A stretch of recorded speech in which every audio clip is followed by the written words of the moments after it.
Israel की सेना आक्रमणकारी फिलिस्तीनी आतंकवादियों का हिसाब चुकता कर रही है। गाजा सिटी पर बम बरस रहे हैं। हमारे देश में बहुत सारे लोग हैं जो मानते हैं कि फिलिस्तीनियों पर बड़ा अत्याचार हो रहा है। फिलिस्तीन के छोटे छोटे बच्चे, महिलाएं, बुजुर्ग, कितना बुरा हो रहा है उनके साथ। अरे हमास तो स्वतंत्रता के लिए लड़ाई लड़ रहा है। उन्होंने 1000 से अधिक लोगों की हत्या कर दी तो क्या हो गया? महिलाओं और बच्चों को बंधक बनाया तो क्या हो गया? आपको पता है कि इजराइल उन बेचारों के साथ कितना बुरा व्यवहार करता है? बेचारे फिलिस्तीन के लोग, सोचो कितना कठिन है उनका जीवन। कितने अच्छे और प्यारे लोग होते हैं। तभी तो शांति पुरस्कार देने के लिए कांग्रेस की सरकारों को यासिर अराफात से अच्छा कोई और नहीं मिला।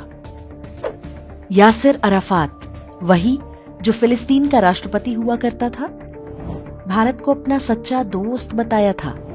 कहता था कि भारत मेरा दूसरा घर है। वर्ष 2008 में मनमोहन सिंह ने दिल्ली में फिलिस्तीन का दूतावास हमारे आपके टैक्स के पैसे से बनवा दिया था। फिलिस्तीन के लोग इतने प्यारे कि भारत की सरकारें चाहे कितनी भी दोस्ती निभाएं, कश्मीर के मुद्दे पर वो हमेशा पाकिस्तान का साथ देते हैं। कारण तो आपको पता ही होगा, हम तो काफिर हैं ना, वाजिबुल कत्ल हैं। हमारा कत्ल करना उनकी आसमानी किताब का हुक्म है। फिलिस्तीन के लोग कितने अच्छे होते हैं, इसके लिए आपको डेनमार्क की कहानी सुनाते हैं।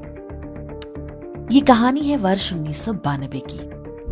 डेनमार्क की सरकार ने तय किया कि फिलिस्तीन से भगाए गए 321 शरणार्थियों को वो अपने देश में बसाएगा। बेचारे इतनी लुटी पिटी हालत में डेनमार्क पहुंचे थे कि सबको उन पर दया आ गई। पहली बार हुआ कि डेनमार्क की संसद ने विशेष कानून बनाकर 321 फिलिस्तीनी शरणार्थियों को डेनमार्क की नागरिकता दे दी। तो उन 321 लोगों ने डेनमार्क की सरकार और जनता का बहुत धन्यवाद किया होगा। आप बेघर हों और कोई आपको रहने के लिए घर दे दे तो इससे बड़ा उपकार क्या होगा भला? उन 321 फिलिस्तीनी शरणार्थियों ने तो जीवन भर उस एहसान का बदला चुकाया होगा। वर्ष 2019 में डेनमार्क की एक संस्था ने इन 321 फिलिस्तीनियों का पूरा डेटा निकलवाया और जो बातें पता चली सुनकर आपके होश उड़ जाएंगे। डेनमार्क में शरण पाने वाले 321 लोगों में से 204 गंभीर अपराधों जैसे कि हत्या, बलात्कार और डकैती में पकड़े गए। अर्थात डेनमार्क ने जिन फिलिस्तीनियों को मानवता के नाम पर शरण दी थी, उनमें से 64% दुर्दांत अपराधी थे। सभी 321 फिलिस्तीनी शरणार्थियों ने डेनमार्क की जनता के टैक्स के पैसे पर चलने वाली वेलफेयर स्कीमों का लाभ उठाया। चूंकि जीवन जीने के लिए पर्याप्त पैसे डेनमार्क सरकार दे ही रही थी, तो किसी ने नौकरी चाकरी या व्यापार करने की नहीं सोची। सबने एक्स्ट्रा इनकम के लिए अपराध को ही चुना। इन 321 लोगों ने मिलकर 999 बच्चे पैदा किए। अर्थात हर कपल को 6 से अधिक बच्चे हुए। कहने की आवश्यकता नहीं है कि सारा बोझ डेनमार्क के टैक्स पेयर्स ने उठाया। इन 999 बच्चों में से 34% गंभीर अपराधों में विभिन्न अदालतों द्वारा दोषी पाए गए।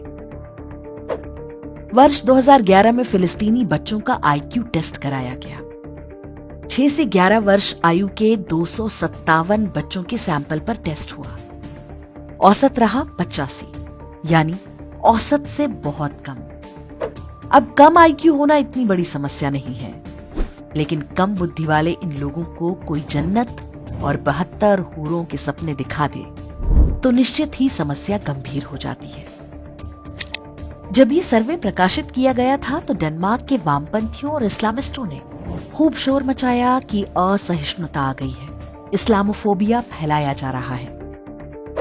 यहाँ पर एक और ध्यान देने वाली बात है कि फिलिस्तीनियों को कोई अरब देश भी अपने यहाँ शरण देने को तैयार नहीं होता। जॉर्डन, इजिप्ट तो बयान जारी करके कह चुके हैं कि कोई फिलिस्तीनी उनकी सीमा में घुसने की कोशिश भी ना करे। अब जरा सोचिए कि भारत में क्या हो रहा है। करोड़ों की संख्या में बांग्लादेशी और रोहिंग्या घुसपैठिए बसाए जा चुके हैं, कुछ वैध रास्तों से और अधिकांश अवैध तरीकों से। भारत में तो पूरा शासन तंत्र उनके लिए सुरक्षा दीवार बना हुआ है। राजनीतिक पार्टियां और अफसर इन घुसपैठियों के आधार कार्ड और वोटर आईडी बनवाती हैं। पुलिस वाले घूस लेकर फल सब्जी के ठेले लगवाने में सहायता करते हैं। मीडिया उन्हें बेचारा और सताया हुआ सिद्ध करता है। देश विदेश से फंड लेने वाले एनजीओ गरीबों की सहायता के नाम पर रोहिंग्या कैंपों पर ही सारी मानवता उड़ेलते हैं। म्यांमार से आकर लाखों रोहिंग्या जम्मू में बसा दिए गए, लेकिन किसी को कानों कान पता नहीं चलने पाया। और जब पता चला तो सर्वोच्च न्यायालय उनकी रक्षा में खड़ा हो गया।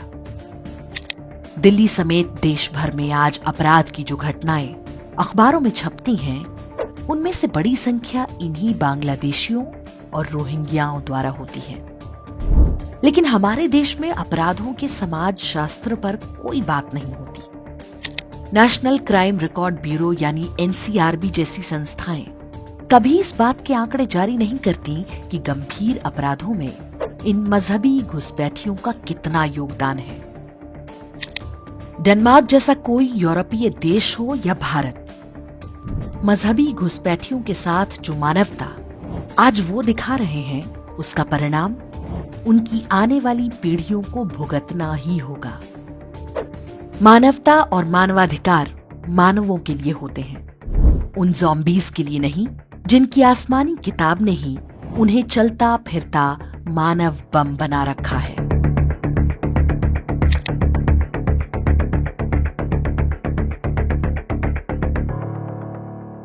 इंडेक्स ऑनलाइन के वीडियो समाज को समर्पित हैं।